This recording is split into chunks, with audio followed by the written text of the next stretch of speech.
Hello everybody, 88 High here with my RC trophy truck. This truck was based off of the RC system back from 2003 with the Drome Racer Series.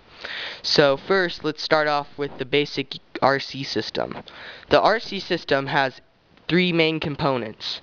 It has the RC battery unit right there, which has a motor in front for steering, which goes to the steering unit, which I'm using currently right now in this truck. And the rear has each a buggy motor. So the rear drive is powered by two buggy motors geared down with a 12 to 24 tooth combination, and the front has a steering unit which has independent suspension using the 9 long shocks from the Unimog. The rear has a swing arm suspension which is similar to the RC Race Buggy from the Drome Racer Series.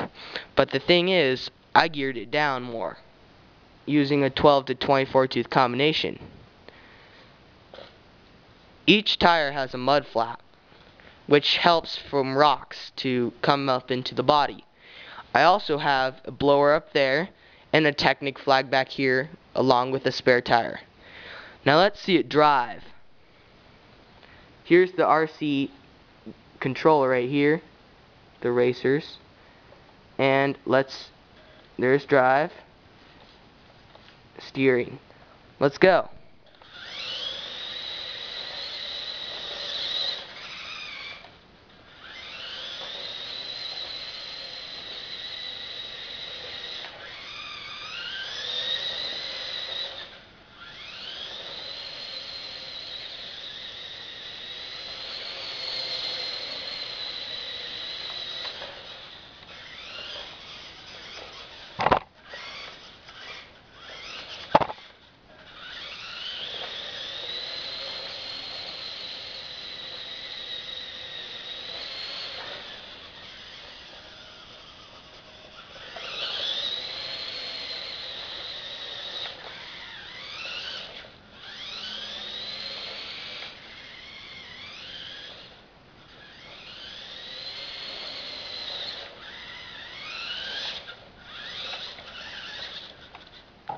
Thanks for watching, and be sure to check out my other videos with the RC system. Thank you.